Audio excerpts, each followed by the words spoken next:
Ha sido bueno con nosotros al permitirnos perseverar durante estos 7 años en la doctrina bíblica, entendiendo que la doctrina no cambia a nadie, no salva a nadie. Es Cristo quien salvó a su iglesia, es Cristo quien salvó a su pueblo, pero eso no quiere decir que la iglesia sea negligente en estudiar las escrituras, en estudiar la palabra, porque la Biblia misma dice que las palabras que Dios ha hablado son vida y son espíritu para nosotros. Hoy vamos a ir al libro de Oseas, capítulo 1, y vamos a estar mirando desde el capítulo 1 al capítulo 3.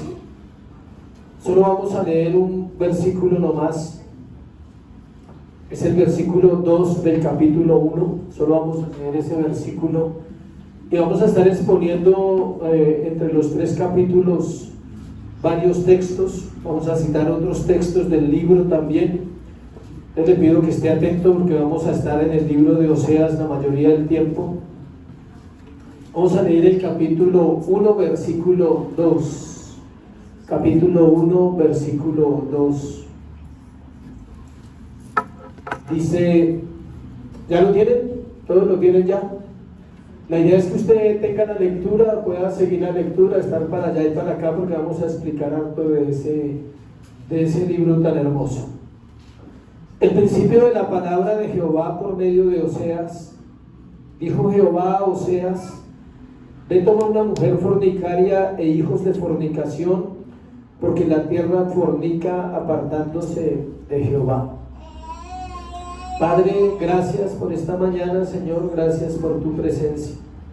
Gracias por tu Espíritu Santo, Dios, porque has sido bueno con nosotros. Pedimos la iluminación del texto para nuestro corazón.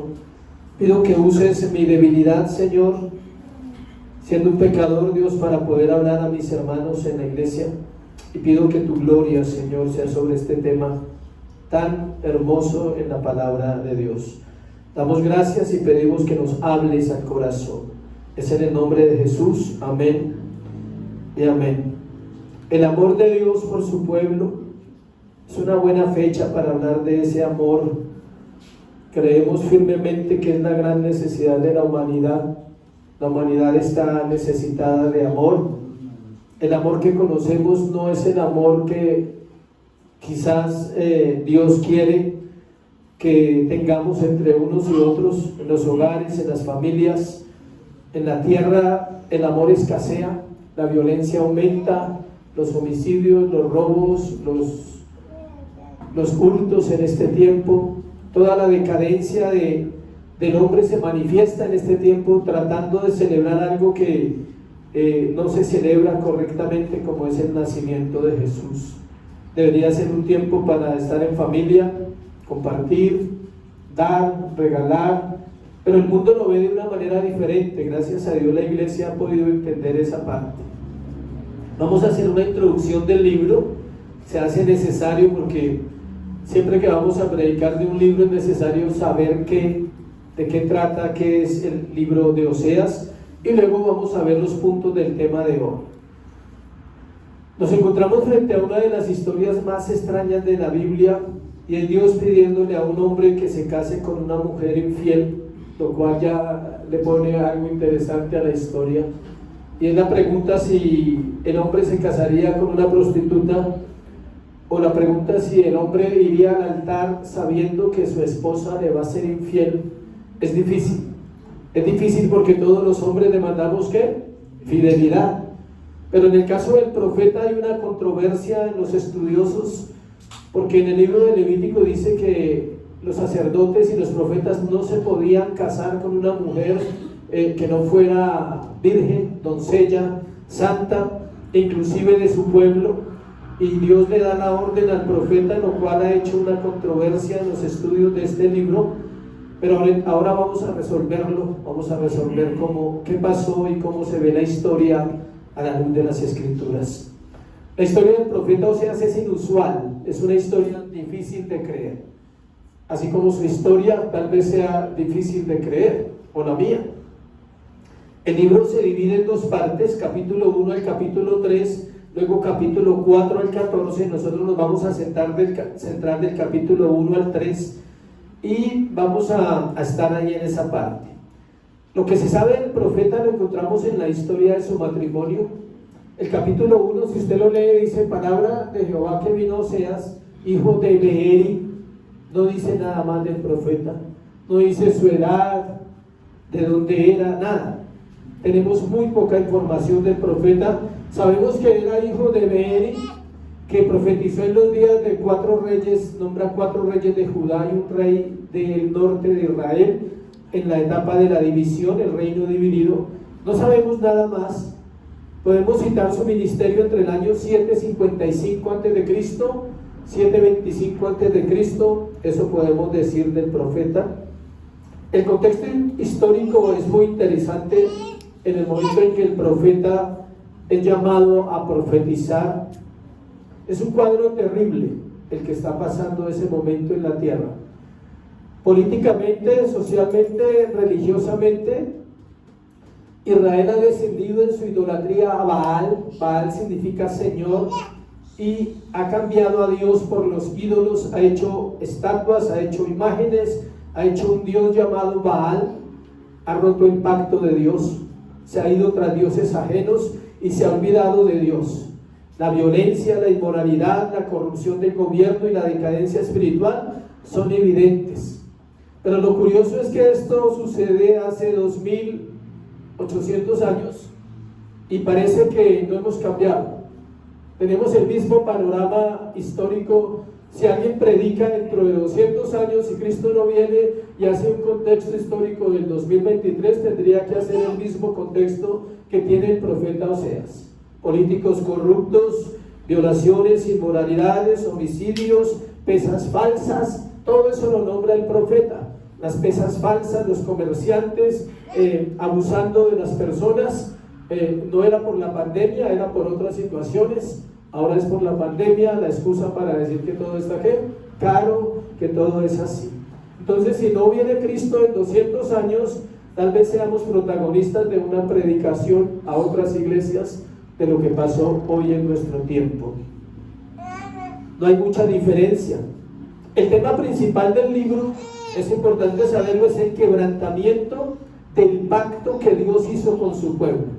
¿Cuál pacto? El pacto mosaico. Cuando los sacó de Egipto, Dios hizo un pacto con ellos y Dios le está reclamando a su pueblo a través del profeta. Le dice: ustedes han roto el pacto. Por eso, escuchen, por esa razón usa una figura que se llama matrimonio. Usa la figura del matrimonio porque hay 2 pactos importantes en la tierra.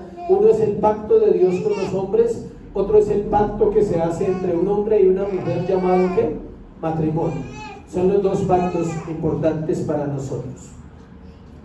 Haremos un contexto del libro, luego nos centraremos en la vida familiar del profeta Oseas. Eso es lo que vamos a desarrollar durante el tema, para mostrar cómo Dios ama a su pueblo, y aprenderemos una vez más que nosotros estamos en esta historia, en las Escrituras, en un proceso que muestra varias cosas: el pecado, el arrepentimiento, la restauración y finalmente una enseñanza personal para su vida, que es el último punto que vamos a tratar. Entonces vamos a ver 4 puntos. El último es una aplicación personal del libro para nosotros, cómo este libro lo podemos aplicar a nosotros hoy en día. Entonces vamos a ir al primer punto, y es el desafío de amar al pecador. El desafío de amar al pecador. Debemos comenzar con ese desafío porque aquí estamos nosotros. Ese es el desafío: amar a personas pecadoras, porque es fácil amar a alguien que es perfecto, es fácil amar a alguien que no falla, es fácil amar cuando no hay problemas, cuando no hay dificultades, pero amar al pecador demanda conocer el corazón de Dios. Porque el único que ha podido amar a un pueblo infiel ha sido ¿quién? Dios. Amado a un pueblo infiel, amado a una iglesia infiel, ha desposado a una novia con la cual se va a casar, aunque él sabe que esa novia le es ¿qué? Infiel. La iglesia es infiel, Israel era infiel. Y Dios aún así sigue amando a su pueblo porque Dios es ¿qué? Fiel. Miremos el versículo 2 para mirar esta parte del desafío de amar al pecador.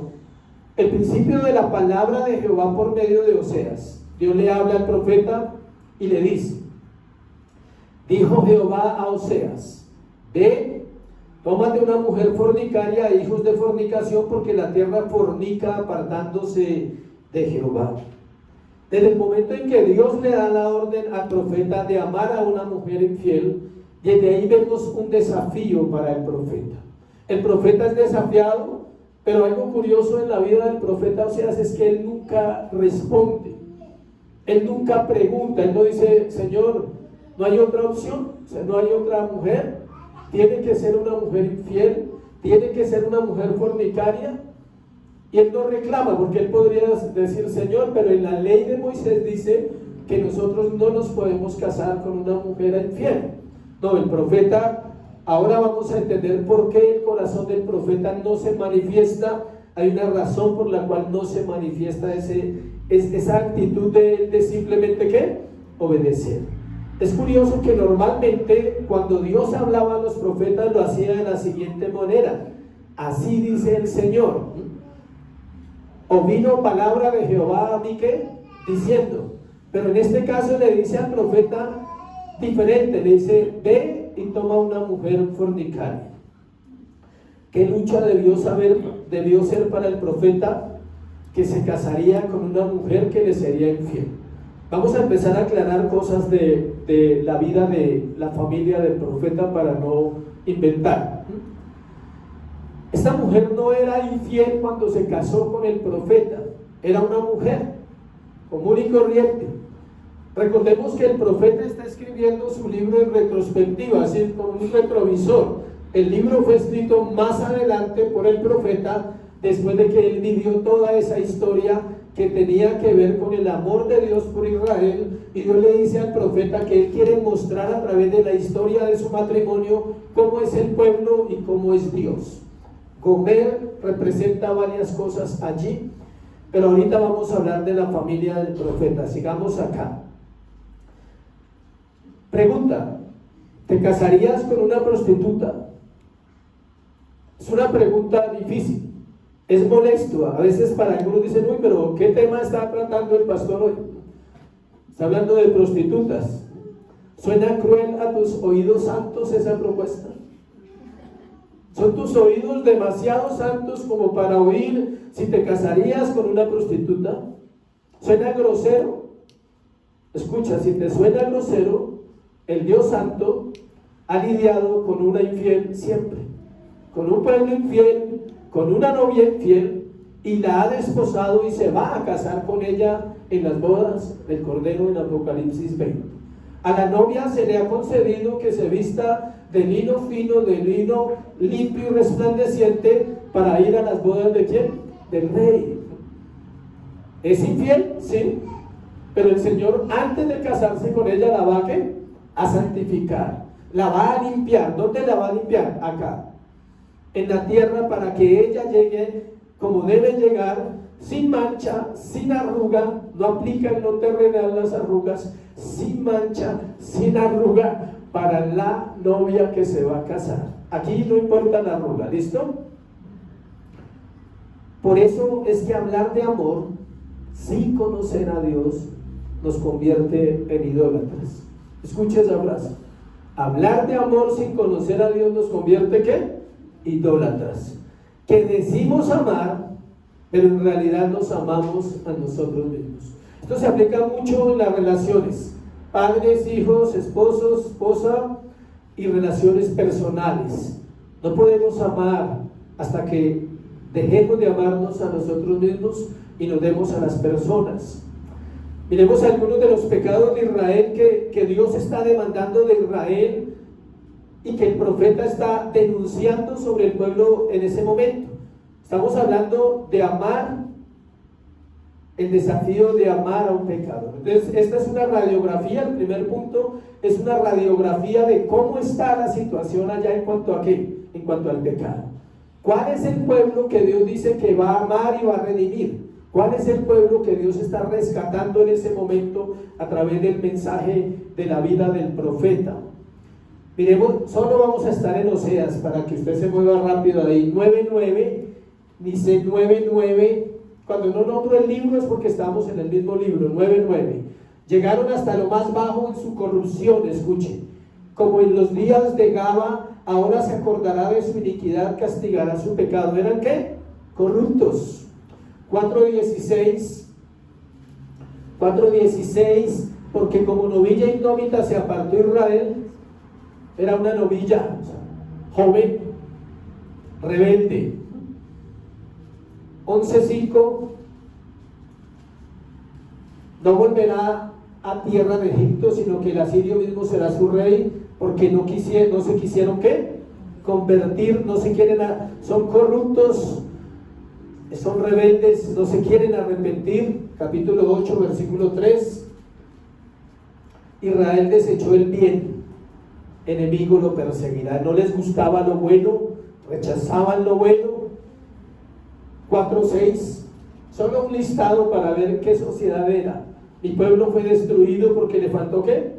Conocimiento. Por cuanto desechaste el conocimiento, yo te echaré del sacerdocio, porque olvidaste la ley de tu Dios, también yo me olvidaré de tus hijos.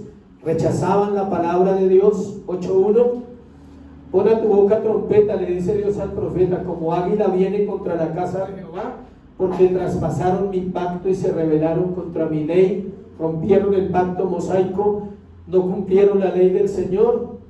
13:16, Samaria será asolada porque se rebeló contra su Dios, caerán a espada sus niños, serán estrellados, sus mujeres en cinta serán abiertas. Uno de eso ve una película de terror, uno dice, uy, qué terror. ¿Sabe qué? Sucedió, es historia, sucedió todo eso en Asiria, o sea, todo lo que pasó allá. 11:7, entre tanto mi pueblo está adherido a la rebelión contra mí, aunque me llaman el Altísimo, ninguno absolutamente me quiere ¿qué? Enaltecer. ¿Qué cuadro tan terrible el de Israel? Lo más terrible es que somos iguales. Lo que Dios dijo a través del profeta lo dice hoy para su iglesia y para todos los pueblos de la tierra. Está diciendo ¿qué? Lo mismo. La Biblia es un presente ¿qué? Continuo, permanece para siempre. Si leemos Oseas con atención, notaremos que incumplieron el pacto de Dios, la ley que les había dado cuando salieron de Egipto. Rompieron los mandamientos uno tras otros. No tendrán dioses ajenos delante de mí. Lo rompieron poniendo ¿qué? Baales. No te inclinarás a ellos ni a ninguna imagen. No santificaban las fiestas, no honraban a padre y madre. Robaban, adulteraban, mataban, codiciaban la mujer del prójimo. Si hubiera 12 mandamientos, hubieran roto 12 mandamientos. Pero solo había ¿qué? 10. Y los 10 los incumplieron. Son demasiados los pecados que denuncia el profeta por todo el libro, desde el capítulo 4 al 14, contra este pueblo. Y miremos algunos más específicos. Sus gobernantes y sus líderes, capítulo 4, versículo 18. Mire cómo eran los gobiernos, los gobernantes y los líderes de ese momento. Capítulo 4, versículo 18. Dice, su bebida se corrompió, fornicaron sin cesar, sus príncipes amaron lo que avergüenza. ¿Quiénes? Sus príncipes, todos los gobernadores, como lo manejaran en ese tiempo. Capítulo 9, versículo 15, dice, capítulo 9, 15, toda la maldad de ellos fue en Gilgal, allí pues les tomé aversión por la perversidad de sus obras, los echaré de mi casa, no los amaré más, todos sus príncipes son ¿qué? Desleales.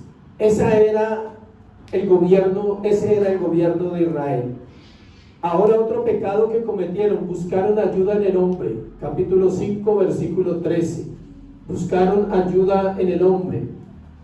5:13, verá Efraín su enfermedad y Judá su llaga, irá entonces Efraín a Siria y enviará al rey Jared, mas él no os podrá sanar ni os curará la llaga. Pónganle atención a esto. Así somos los creyentes. Buscamos ayudas en Asiria, buscamos ayuda en Egipto, buscamos respaldo de muchas cosas y no nos enfocamos en ¿quién? En Dios. 7:11 dice: Efraín fue como paloma incauta, sin entendimiento. Llamarán a Egipto, acudirán a Siria. Se apoyaban en ¿quién? En el hombre. 12:1 Efraín se apacienta de viento y sigue al solano. Mentira y destrucción aumenta continuamente porque hicieron pacto con los asirios, y el aceite se lleva ¿a dónde? A Egipto. Comercio con Egipto, comercio con Asiria, y Asiria misma lo que lo destruyó. Asiria misma lo cautivó. La nación y el pueblo es igual de pecadora a los gobernantes. Hay embriaguez, hay burlas, hay palabras insolentes, hay maldiciones. Todo el capítulo 4, si usted lo quiere leer, muestra exactamente toda la condición del pueblo en ese momento. Pero hay una situación más importante ahí. Podemos nombrar muchos pecados en el libro de Oseas, pero hay uno que es el núcleo del pecado. El núcleo del pecado es la idolatría. Ese es el centro del pecado de Israel. Y ese es el centro del pecado del corazón humano. Si usted un día quiere saber cuál es el centro, el núcleo del pecado del hombre, se llama ¿qué? La idolatría. Ahora tal vez no nos postramos ante una imagen o ante una piedra o ante algo así, pero el problema es que el ídolo más grande es el mismo hombre. Es su falta de rendir su vida a Dios que lo hace que viva para sí mismo, que él sea su propio Dios. En los días de Israel, en los días de Oseas, Israel estaba salpicado de sitios de adoración, de culto, de una variedad de dioses como Baal. Adoraban a Jehová y adoraban a Baal, era una mezcla, todos estaban mezclados. Mire el capítulo 9, versículo 10 al 15, dice así: como uvas en el desierto hallé Israel, como la fruta temprana de la higuera en su principio vi a vuestros padres. Ellos acudieron a Baal peor, se apartaron para vergüenza y se hicieron abominables como aquello que amaron. ¿Sí ven? ¿A quién adoraban? A Baal. Era una cosa impresionante. No hay fidelidad, ni amor, ni reconocimiento de Dios en la tierra. Capítulo 4, versículo 1. Oíd palabra de Jehová, hijos de Israel, porque Jehová contiende con los moradores de la tierra, porque no hay verdad, no hay misericordia, ni conocimiento de Dios en la tierra. Dice: perjurar, mentir, matar, hurtar, adulterar prevalecen, homicidio tras homicidio se suceden. Dice: por lo cual se enlutará la tierra, se extenuará todo morador de ella con las bestias del campo y las aves del cielo, y aun los peces del mar morirán. El núcleo del pecado es la idolatría. Nunca se le olvide eso. Cada vez que en nuestro corazón hay cosas que nos roban la paz, estamos construyendo ¿qué? Un ídolo. El adulterio y la idolatría van muy juntos en la Biblia, porque la idolatría es un adulterio espiritual. El propio pueblo de Dios, a través de su idolatría, comete adulterio espiritual. Es decir, nunca se puede hablar de idolatría sin hablar de ¿qué? De adulterio espiritual. Siempre que una persona abandona al Dios verdadero, está cometiendo adulterio espiritual, porque está adorando algo o a alguien. En este tiempo los ídolos son muchos. Todo aquello que quizás es su pasión aparte de Dios. Alguien dirá: yo amo a Dios. Sí. ¿Cuánto lo amas? ¿Qué amas más que a Dios? ¿Cuál es tu pasión? ¿Qué es lo que te roba el tiempo, el vigor, el dinero, la vida? Ese es tu Dios. Algunos dicen: no, yo no tengo ninguno, conmigo basta. O sea, usted es suficiente. Con eso es suficiente. Segundo, vamos al segundo punto: el amor de Dios por su pueblo revelado en el matrimonio de Oseas. Lo que vimos anteriormente fue un panorama del libro general. Ahora vamos a lo que nos compete. Pero no se puede predicar de esto sin ver ese panorama. Vamos a centrarnos en la vida del profeta y su familia.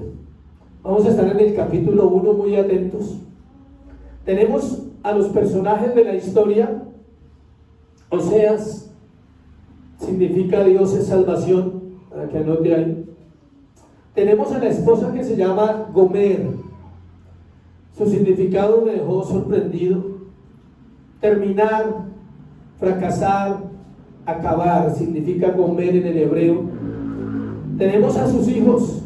Está Jezreel y significa Dios sembrará. Está Lo Ruama, que significa no compadecida, y está Lo Amí, que significa no pueblo mío. Entonces le voy a parafrasear el contexto familiar del profeta en un párrafo que construye uno cuando estudia, y es el siguiente. El contexto familiar del profeta entonces suena así: una mujer que le sería infiel, porque el texto dice terminar, fracasar y acabar. Una mujer con la cual iba a fracasar. Un hijo que le recordaba que Dios sembraría más adelante, que es ¿quién? Jezreel. Una hija que al mirarla él sabía que Dios no se compadecería de ellos por un tiempo, porque serían llevados cautivos a Babilonia y a Siria. Y otra que mostraba que el pueblo que un día fue pueblo de Dios, ahora ya no es pueblo de Dios a causa de su pecado. No pueblo mío, no compadecida, Dios siembra. Una mujer que fracasa y un hombre que su nombre significa Dios es salvación. Ese es el contexto familiar del profeta. ¿Qué tal una familia así? Espectacular, ¿sí o no? Cada vez que miraba a esa niña, le decía, no compadecida, ven no compadecida. Y recordaba, el profeta sabía que eso iba a pasar con su pueblo Israel. Cada vez que miraba a la otra decía, no somos el pueblo de Dios, hemos dejado de serlo. Un día no fuimos, pero traspasamos el pacto y ahora no lo somos. Como les dije, no vemos en ningún momento algún asomo del corazón del profeta. Pero miren lo bonito de la historia. No vemos el corazón del profeta, del hombre, pero vemos el corazón de Dios en el profeta. Vemos el silencio del profeta, pero vemos el corazón de Dios en acción. El profeta nunca dice nada, solamente que actúa, y actúa conforme a las escrituras. Podemos decir que cuando él se casó, como les dije al principio, su esposa no era una ramera. También debemos tener en cuenta el lenguaje que Dios está usando, y esto es muy importante. Escuche, cuando usted lee Oseas va a tener mucho cuidado, porque hay un momento en que se pierde el hilo y está hablando del profeta y parece que Dios callara al profeta y empezara a hablar Dios a su pueblo, sobre todo en los primeros capítulos. Ahorita lo voy a explicar bien y lo voy a mostrar cómo se pierde la voz del profeta y empieza la voz de Dios a hablar ¿de quién? De Israel. El profeta está hablando de su esposa y de un momento a otro Dios habla ¿de quién? De su pueblo. Gomer es Israel. Gomer es la iglesia. El profeta es una sombra imperfecta ¿de quién? De Dios.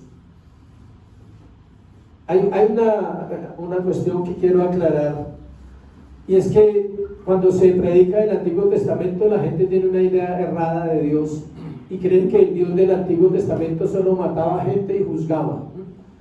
Es el mismo Dios de nosotros, del Nuevo Testamento. ¿Quieres saberlo? Solo recuerde Juan 3:16. Porque de tal manera amó ¿quién? Dios. No dice Jesús. ¿Sí? A veces no entendemos ni siquiera un versículo tan conocido. Porque de tal manera amó Jesús al mundo, no. Porque de tal manera amó ¿quién? Dios al mundo. ¿Que dio a quién? A Jesús, a su Hijo. Pero el que amó al mundo es el Dios de Ezequiel, es el Dios de Isaías, es el Dios de Oseas, es el Dios que amó ¿qué? Al mundo. Quería aclarar esa parte. El capítulo 1 del profeta nos cuenta su historia personal y nos da la introducción de todo lo que va a tratar en su libro. Por eso habla de la restauración, versículo 10 y 11 del capítulo 1. Empiezo al revés porque ahorita le voy a explicar. Con todo, será el número de los hijos de Israel como la arena del mar, que no se puede medir ni contar. Y en el lugar donde les fue dicho, vosotros no sois pueblo mío, les será dicho, sois hijos del Dios viviente. Escuche, se congregarán los hijos de Judá y de Israel y nombrarán un solo jefe y subirán de la tierra, porque el día de Jezreel será grande. El día de Jezreel, el día en que Dios, ¿qué? Sembrará, el día en que la palabra correrá por las naciones, el día en que el mundo entero conocerá el evangelio de Jesucristo. ¿Será qué? Grande ese día, porque Dios sembrará. Vamos ahora sí a los versos, que sé que más de uno está ahí esperando los versículos del capítulo 1. Versículo 1. Nombra a sus hijos. Perdón, el capítulo 2. Vamos al capítulo 2. Pero no sin antes leer el capítulo 1, porque no podemos entender. Leamos el capítulo 1, versículo 2. Ya lo leímos varias veces, pero ese es el centro, el principio de la palabra de Jehová que vino, que por medio de Oseas dijo Jehová a Oseas: ve, tómate una mujer fornicaria e hijos de fornicación, porque la tierra fornica apartándose de Jehová. Fue pues a los años o a los 8 días, no, fue pues, o sea, de una, el hombre obediente, ¿sí? Así como cuando usted sale de la iglesia y pone en práctica lo que aprendió el domingo, igual, es la misma situación. Fue pues y tomó a Gomer, hija de Diblaim, la cual concibió y le dio a luz, ¿qué? Un hijo. Le dijo Jehová: ponle por nombre, ¿qué? Jezreel. Escuche, porque de aquí a poco yo castigaré a la casa de Jehú por causa de la sangre de Jezreel, y haré cesar el reino de la casa de Israel. Ponle Jezreel, porque yo voy a traer un juicio, pero yo voy a sembrar. Dios va a sembrar más adelante. En aquel día quebraré yo el arco de Israel en el valle de Jezreel. Concibió ella otra vez y dio a luz una hija, y le dijo: ponle por nombre Lo-ruama, porque no me compadeceré más de la casa de Israel, sino que los quitaré del todo. ¿Sí ve? El profeta y Dios hablando ahí. Mas de la casa de Judá tendré misericordia y los salvaré por Jehová su Dios, y no los salvaré con arco, ni con espada, ni con batalla, ni con caballos, ni con jinetes. Ahí hay una alusión a Zacarías. No es con fuerza, y no es con ¿qué? Ni con caballos, ¿es con qué? Ni con ejército, perdón, es con mi espíritu, dice el Señor. Dice: después de haber destetado a Lo-ruama. ¿Cuánto es destetar a un niño? ¿Alguien sabe cuánta edad se desteta? 2, 3 añitos ya deja de tomar tética. Listo. Dice: dio a luz otra hija, a Lo-ruama, un hijo, perdón, a Lo-ruama. Y dijo Dios, después de haber destetado a Lo-ruama, concibió y dio a luz un hijo, y dijo Dios: ponle por nombre Lo-ammi, porque vosotros no sois mi pueblo, ni yo seré vuestro Dios. Esa es la historia de la familia, como el profeta arranca. Pero miren lo que pasa en el capítulo 2, que es interesante. Versículo 1: decid a vuestros hermanos Ammi, y a vuestras hermanas, ¿qué?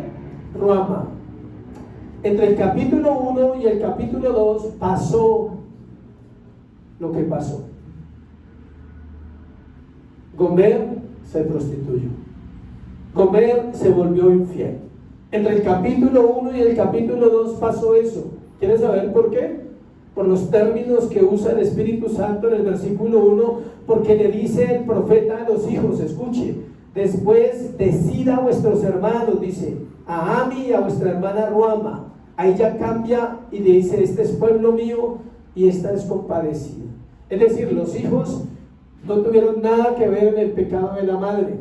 La madre representa a Israel, la nación salva, la nación santa, y todo el pueblo se había corrompido. Dios dice, el profeta, y Dios le está diciendo a los hijos del profeta, le dice: dígale a todo el mundo, contended con vuestra madre, contended, porque ella no es mi mujer. ¿Sí ve? El profeta, ni yo su marido. El profeta le está hablando a los hijos, le dice: ahora ustedes ya van a ser compadecidos, los hijos de Israel, y van a ser pueblo mío. Pero dice: pero su mamá no es mi mujer, ni yo soy su marido. Aparte pues sus fornicaciones de su rostro y sus adulterios de entre sus pechos.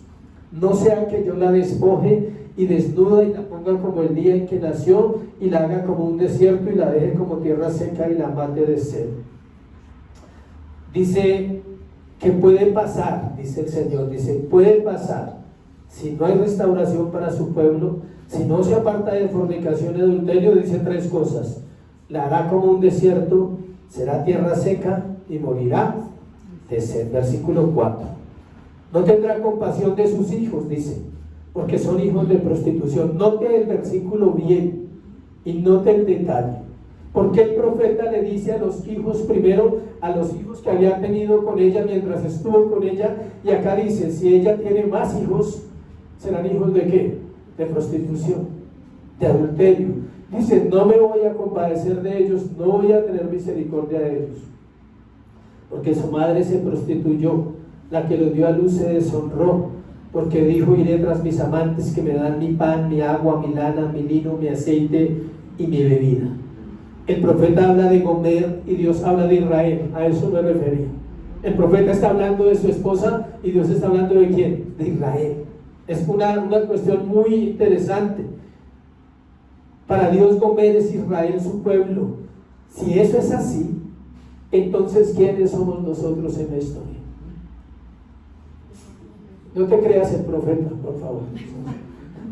Nosotros somos Gomer, somos la infiel. Miren por qué. Vamos ahí, vamos llegando a lo más interesante. Dice el versículo 5, la parte B, dice, porque dijo, o sea, Gomer dijo, Israel dijo, la iglesia muchas veces dice, iré tras mis amantes que me dan mi pan, mi agua, mi lana, mi lino, mi aceite y mi bebida. Por tanto, aquí yo rodearé de espinos su camino y la cercaré con cetro y no hallará sus caminos. Seguirá a sus amantes y no los alcanzará, los buscará y no los hallará. Entonces dirá, y de ahí me volveré ¿a quién?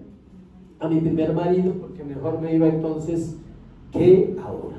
El profeta nos está interpretando toda la historia que pasó en Gomer, cómo ella se apartó, se fue tras amantes, recibió muchas provisiones, pero ella pensaba que eran ¿quiénes?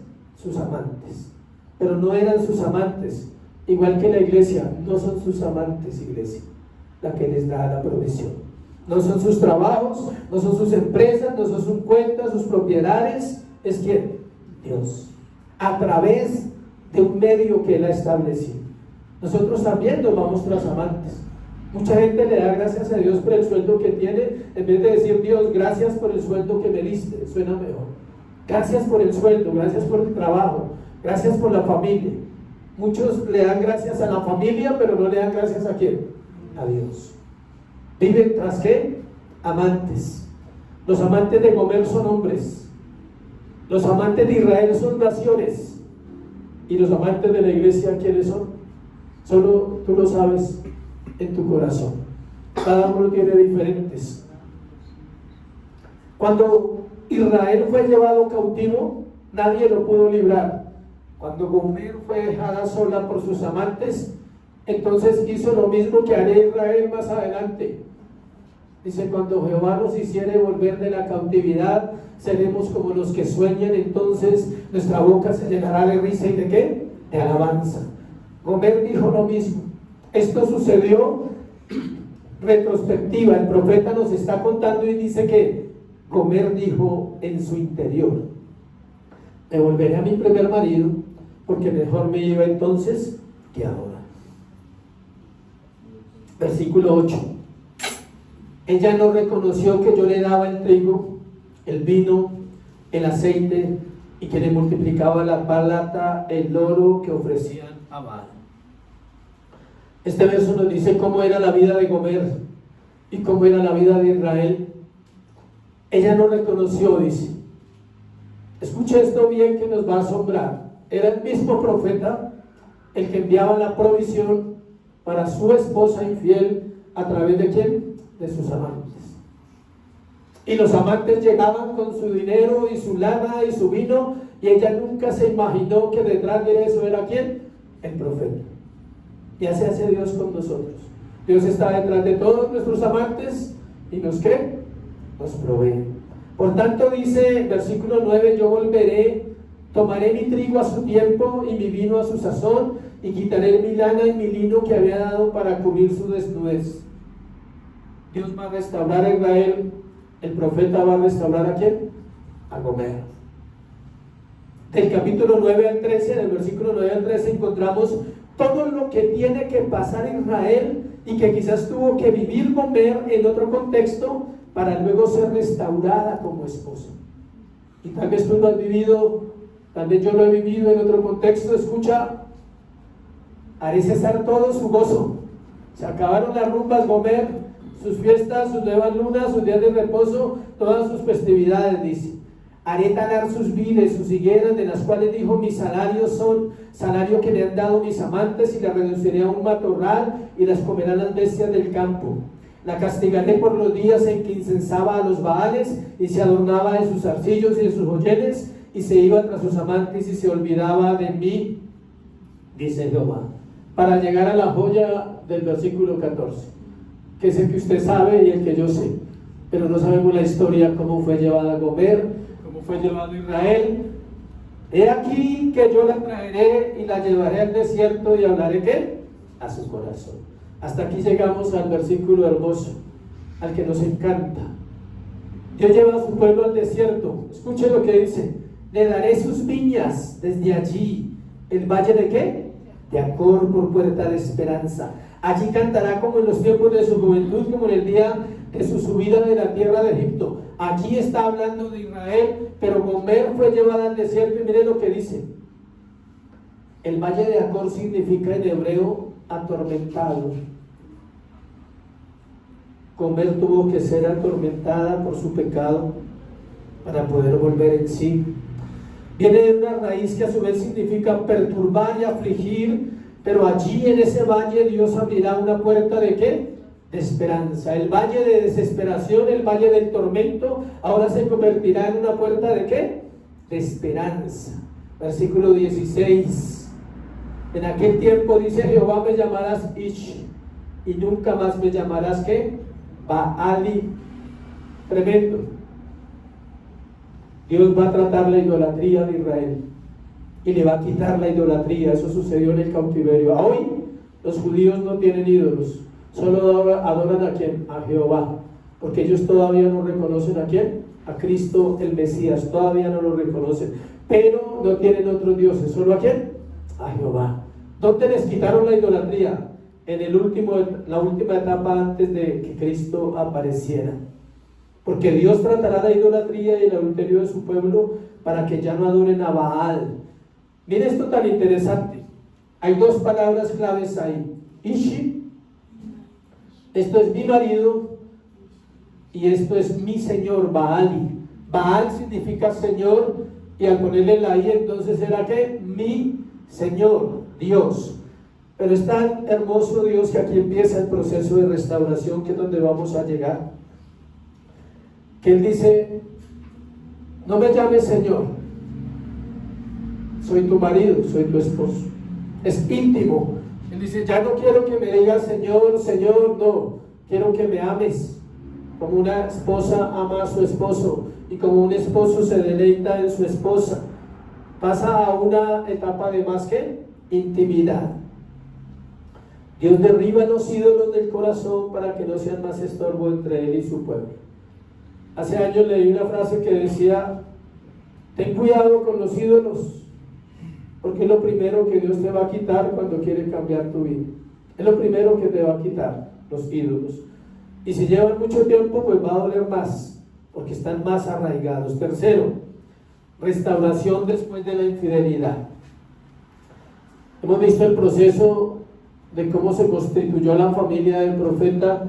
Hemos visto el proceso de cómo su esposa fue infiel, que está semejando la vida de Israel. Luego de todo el proceso de infidelidad y adulterio de Gomer y de Israel, el amor de Dios se hace más evidente. Dios conoce que sin Él estamos perdidos, que lo único que merecemos y recibiremos es el juicio, no solo de Él, sino de los demás. Cuando alguien falla, siempre hay un juicio de parte de la gente. Siempre estamos prestos ¿a qué? A juzgar, a condenar. Si una mujer es infiel a su esposo, aunque su esposo la perdone, muchos hablan mal de ella: ah, esa fue la infiel. O viceversa, si el esposo es infiel a su esposa y se restauran, lo cual es posible, iglesia. Es una de las salidas más hermosas que Dios deja para los matrimonios, de las más tristes, de las más dolorosas, pero la gloria de Dios se manifiesta en eso. Versículo 18. En aquel tiempo viene la restauración, ahí empieza la restauración. En aquel tiempo, ese es el capítulo 3, ya vamos para allá, para el capítulo 3, versículo del 1 al 5. Quiero leer primero el 18, 2:18. En aquel tiempo haré para ti pacto con las bestias del campo, con las aves del cielo, con las serpientes de la tierra. Quitaré de la tierra arco y espada y guerra y te haré dormir, ¿qué? Segura. Note la palabra que aparece ahí, la palabra ¿qué? Pacto. Dios dice, volveré a hacer un pacto con ustedes. Y viene la promesa: te desposaré conmigo en fidelidad. ¿Y conocerás a quién? A Jehová. En aquel tiempo responderé, dice Jehová, y no responderé yo responderé a los cielos, y ellos responderán a la tierra, y la tierra responderá al trigo, al vino, al aceite, y ellos responderán ¿a quién? A Israel. Habla de los cielos, de la tierra, de producción, es decir, que va a haber un fruto. Israel, ¿qué es? Dios sembrará. Dios está hablando que va a restaurar la nación, pero esto también es ¿para quién? Para comer. Y esto también es ¿para quién? Para la iglesia. Por más que la iglesia pase pruebas y dificultades, Dios siempre nos va ¿qué? A restaurar. Siempre nos va a llevar a donde Él dijo que nos llevaría, y nos va a dar el valle de la esperanza, porque la esperanza nunca se pierde, iglesia. Aquí hay algo curioso que aparece 3 veces la palabra desposaré. Versículo 19, te desposaré conmigo. Versículo 20, te desposaré conmigo otra vez. Y acá otra vez aparece en el mismo 19, dice, te desposaré conmigo en fidelidad y conocerás al Señor. Y acá dice, sembraré para mí en la tierra, tendré misericordia de Dorruama, dirélo a mí, tú eres pueblo mío, y tú dirás, y él dirá ¿qué? Dios mío. Note la restauración para la vida del profeta. Dicen, tus hijos serán mi pueblo, tendré compasión de tu descendencia, Oseas, tendré compasión de tu esposa, todo lo restauraré. Esa es la restauración después de la infidelidad. Ahora sí vamos a capítulo 3, versículo 1. Me dijo otra vez, ve, ama a una mujer amada de su compañero. O sea, la mujer de Oseas está con un compañero, aunque adúltera como el amor de Jehová para con los hijos de Israel, los cuales miran a dioses ajenos y aman tortas de pasas. Y aquí está lo más duro de esta restauración. Vuelve a entrar en escena el profeta. Por un momento Dios se ocupó de hablar de su esposa infiel de Israel. Ahora el profeta vuelve a hablar, y él debe hacer lo mismo que hará Dios con su pueblo. Esa es la figura para Israel. Él tiene que enseñarle al pueblo de Israel a través de tomar a esta mujer infiel. El profeta tiene que hacer eso. Compara exactamente a Gomer con Israel y le dice al profeta que vaya, ame a una que es amada por otro, aunque adúltera. Y mire lo que dice el versículo 2. La compré entonces para mí por 15 ciclos de plata y 1 omer y medio de cebada. Gomer no solo fue infiel. Esto es literal, iglesia. Esto no es una parábola ni es una historia que no existió. Esto sucedió en el siglo VIII antes de Cristo. Gomer no fue solamente infiel. Gomer se prostituyó hasta lo más bajo que pueda llegar quizás una persona. Fue perdiendo su valor. Nadie la quería. Su pecado fue demasiado fuerte en su matrimonio con el profeta. Qué vergonzoso debió ser para el profeta llegar a la subasta y tener que comprar otra vez a su esposa y tener que recoger la vuelta a nada. ¿Sabe por qué? Por lo que dice acá. La compré entonces para mí, ¿por cuánto? 15 ciclos de plata y 1 omer y medio de cebada. Leamos Levítico 27:4. Solo para un dato que nos interesa a todos. Levítico 27:4.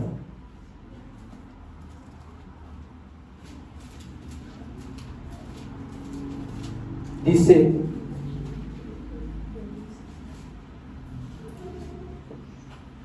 Levítico 27 está hablando de cuánto valía un esclavo. Dice: en cuanto al varón de 20 años, en el versículo 3 del capítulo 27, hasta 60 lo estimarás en 50 ciclos de plata, según el ciclo del santuario. Dice: de 20 años a 60, usted pagaba 50 ciclos. Si fuere mujer, la estimarás en ¿cuánto? 30 ciclos. Y el profeta paga 15 años después. O sea que no valía nada. Su pecado fue demasiado fuerte contra el matrimonio con el profeta. Oseas pagó la mitad porque nadie daba más. Escúcheme, nadie da nada por la iglesia. Por usted y por mí nadie pagaría nada hoy, porque somos pecadores, sencillamente. No hay precio para pagar por nosotros. Es más, si usted le pregunta a alguien si quiere comprar la iglesia, nadie quiere comprar un poco de gente que va los domingos a escuchar a alguien hablar. Nadie la quiere comprar. Pero Cristo no pagó ni 10 ciclos, ni 15 ciclos, ni 30 ciclos. Él pagó con su sangre, con la preciosa sangre de su Hijo. Pagó por ti y pagó por mí. Somos valiosos a los ojos de Dios. Versículo 3. Le dije: tú serás mía durante muchos días. No fornicarás ni tomarás otro varón, lo mismo haré yo contigo. El profeta le dice a Gomer que ella volverá a ser su esposa y que ya no se volverá a ser infiel, porque él así mismo hará Dios con su pueblo. Dios le dice a la iglesia: tú serás mía, y tú serás mía para siempre, y nunca volverás a ser ¿qué? Infiel. Para allá vamos todos. Versículo 4. Porque muchos días estarán los hijos de Israel sin rey, sin príncipe, sin sacrificio, sin estatua, sin efod y sin terafines. Versículo 5. Después volverán los hijos de Israel y buscarán a Jehová su Dios y a David su rey, y temerán a Jehová y a su bondad en el fin de los días. Narra el tiempo en que Israel estuvo en cautiverio. Cuando estamos sin nada de lo que Dios ha prometido, nos damos cuenta de lo valioso que es su pueblo, y aprendemos a no menospreciar la iglesia, a no menospreciar un lugar que Dios nos ha dado. Fuimos comprados por el Dios Santo para ser hijos suyos. Aplicaciones para nuestra vida hoy. Vamos a ver varias aplicaciones de ese libro, de esa historia, que son directamente para nosotros. Primero, este libro nos muestra la naturaleza real del pecado. Cada vez que estamos pecando, cometemos adulterio contra Dios. Para los solteros y solteras, si deseas casarte, eso está bien. Es un buen deseo para tu corazón. Pero si no hay respuestas, no te amargues, no te angusties, no te cargues, no te molestes con Dios. Si te molestas con Dios, eres un idólatra, porque estás amando un ídolo, estás formando un ídolo que ni siquiera ha llegado. Eso eres si eres soltero.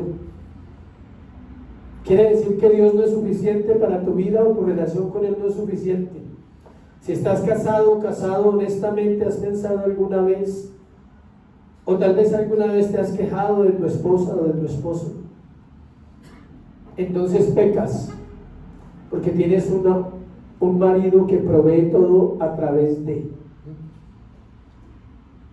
Nosotros somos como un amante, pero el propio marido es ¿quién? Dios. Es Dios quien provee a los hombres, es Dios quien provee a las mujeres, es Dios que hace que las mujeres puedan cumplir su parte en el matrimonio, y es Dios quien hace que nosotros podamos cumplir la parte. Si no estás conforme, es difícil que ames a tu principal marido, que es Dios. Le debes fidelidad a tu marido, en este caso a Dios, y eso hará que seas fiel a tu esposo o a tu esposa, porque no es tu esposo terrenal que provee, es Dios quien provee todo siempre.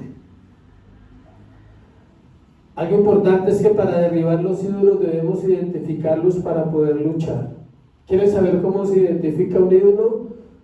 Ponle mucha atención. ¿Cuáles deseos te controlan? ¿Qué controla tu pensamiento? ¿Qué controla tus conversaciones? Todo eso apunta ¿a qué? Al ídolo. Y esta me gustó más. ¿En qué sueñas cuando estás despierto? ¿En qué sueñas cuando estás despierto? ¿Sí sabía que soñamos despiertos? ¿Estás dispuesto a pecar para obtener algo que deseas? ¿O para tener algo que no quieres perder? ¿Tu ídolo? Tu ídolo es ser alguien de mucho dinero. ¿Harías lo que fuera por eso? ¿Vender tu alma, pecar? Tu ídolo es tener a X hombre o a X mujer. Te roba la mente, te roba el pensamiento, tus sueños personales, tu realización personal. Todo eso te roba tu tiempo. El sueño americano.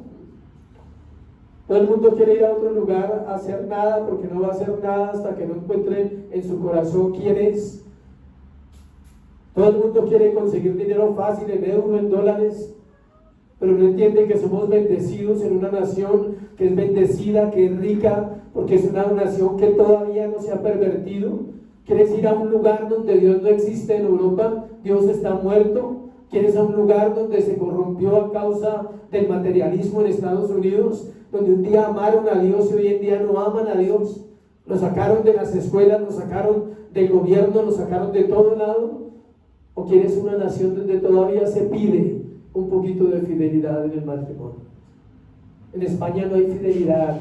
Las mujeres pueden decirle: mi amor, voy a ir a hacer esto con aquel y nos vemos mañana, y es permitido, porque no hay Dios en Europa, porque no hay principios, solo hay homosexualismo, solo hay liberalismo, solo hay maldad.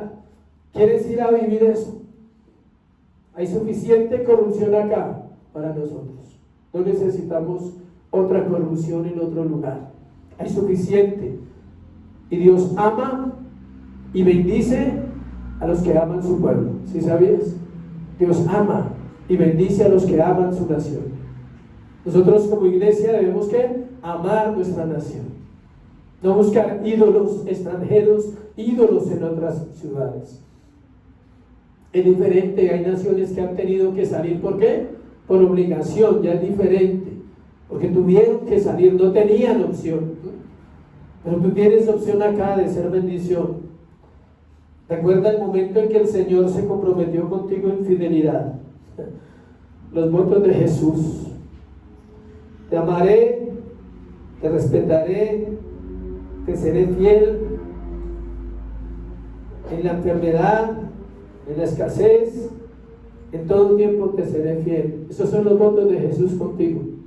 Pero ¿saben qué es lo más bonito? Que los votos de Él son diferentes a los de una pareja. Porque los de nosotros dicen una frase: hasta que la muerte nos separe. Pero los de Él dice: ni la muerte nos podrá separar. Siempre estaremos juntos y permaneceremos juntos por la eternidad. Amén. Amén. Cuando amo a mi marido, quiero estar con él fielmente. La iglesia a su Señor. Segundo, los creyentes somos amados por Dios de una manera sin igual. Los creyentes no vamos por el mundo demandando que nos amen. No somos víctimas de nadie. Nadie nos ha dañado, nadie nos ha destruido. Si eres un verdadero creyente, tienes que salir de esa fantasía, de esa historia que vendió un evangelio falso en Colombia y en Latinoamérica, de que los demás te hicieron daño. Es cierto tu historia, sí, pero tú no eres una víctima. Y alguien dirá: ay, pastor, usted no conoce mi historia. No, yo no la conozco. Conozco la historia de la redención de la cual tú haces parte hoy. Esa sí la conozco. Y conozco a un Dios que restaura y que sana y que bendice. A ese conozco. Tu historia no la conozco. Pero no podemos ser víctimas. Somos las personas más amadas de este mundo. Nos ama el Rey, nos ama el Dios de gloria, nos ama el que murió en la cruz por nosotros. Él nos ama, y si ese amor no es suficiente, nunca será suficiente nada en tu vida. Nada de lo que logres en la vida te va a llenar y te va a alcanzar si Él no es suficiente. Dios nos salvó por amor y nos ama hoy y nos amará siempre. ¿Sabes dónde se mide el amor de Dios? No es en la salud como tú piensas, no es en la prosperidad, no es en la familia más bonita del mundo donde se mide el amor de Dios.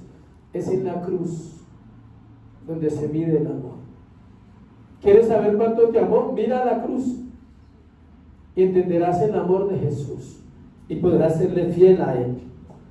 Tercero, si eres cristiano y te has enfriado en tu relación con Dios, vuelve a tu marido hoy. Oseas 11 del 8 al 9, acompáñenme allí por favor. ¿Cómo podré abandonarte, oh Efraín? ¿Cómo podré abandonarte, iglesia? Te entregaré yo. ¿Cómo podré yo hacerte como Adma o ponerte como Seboín? Esas fueron las ciudades que fueron destruidas con Sodoma y Gomorra. No fueron 2, fueron 4 ciudades las que destruyó el Señor ese día.